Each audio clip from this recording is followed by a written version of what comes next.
So what is your suggestion to obtain the dynamic hourly infiltration rate? Well, that's that's exactly what I present. That's to implement the method in 16798-7. So that means that at each time step, you actually calculate the equilibrium pressure in the building, and that allow you to get the infiltration rate at each time step.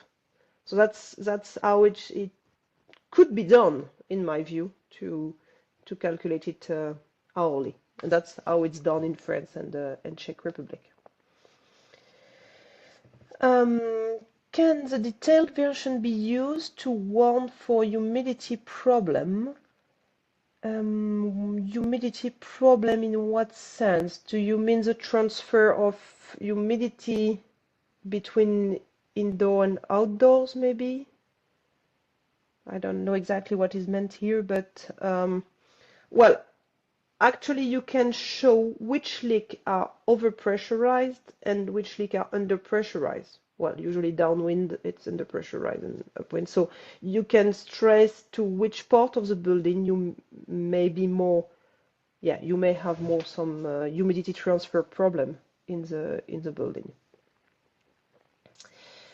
So how is occupant behavior, such as opening windows, accounted for in the standards? Good questions. So windows opening is taken into account in the standard, but not in the general mass balance. It's taken into account with simplified equations, the impact of windows opening. You can actually put it in the mass balance if you want to, and then it will be taken into account.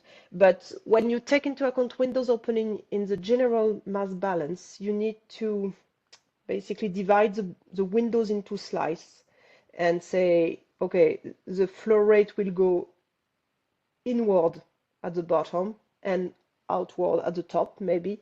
And so you need to make enough slice in the windows so that it is taken properly into account, and that's not very well described for now in the standards. So in energy performance, the pressure coefficient are default values, yeah, assuming that the building is alone in the desert. Oh no. So we are at settled studying the impact of the urban fabric by coupling urban wind simulation and EP simulation. So no, the CP coefficient are not assuming at all that the building is alone in the desert. So if I go back to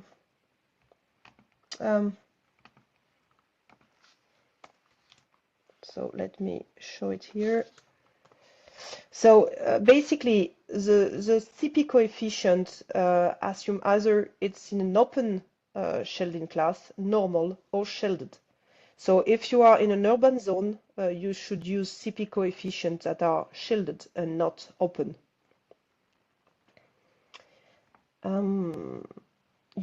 So thank you for your presentation. You mentioned it matched quite well with real building, but at the same time you mentioned interior separation still need to be considered. Can you address this again?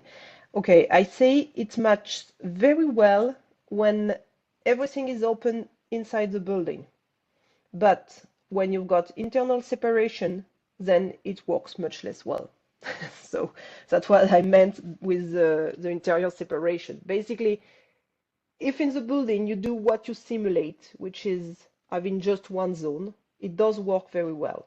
But if you've got tight internal partitions, then it doesn't work that good because you've got different internal pressure in the different zone. And then our building with very different geometry ended compared to two-story single-family home. Oh, Maria, don't put question above the one that I'm answering.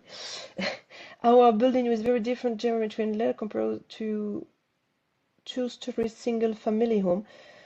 Well, actually, they are ended exactly the same way. You always have a roof. So you take this roof area and the facade area, and you calculate the distribution of leakage according to that, based on the ratio of roof and facade area. And you've got the height of the zone, the height, yeah, because just of the building, basically, without the roof, and you took 1/4, 1/4, 1/4 on each side.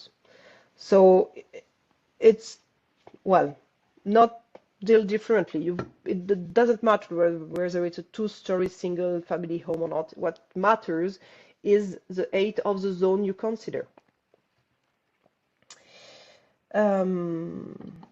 Okay, and if I go back to this one, I still have a few minutes.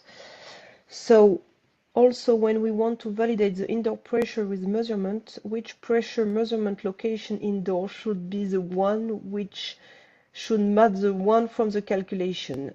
I mean, especially because wind-wall and downwall location in the building and section which are not connected to the facade. Well, that's the issue. Actually, the calculation assumes that the building is just one zone. So if you are in a multi-zone building where you've got location where you don't have the same pressure as other, then there is no right answer to that. Otherwise, if it's just one zone and all the internal doors are open, then the right place to calculate the indoor pressure is at the floor level at the bottom of the zone.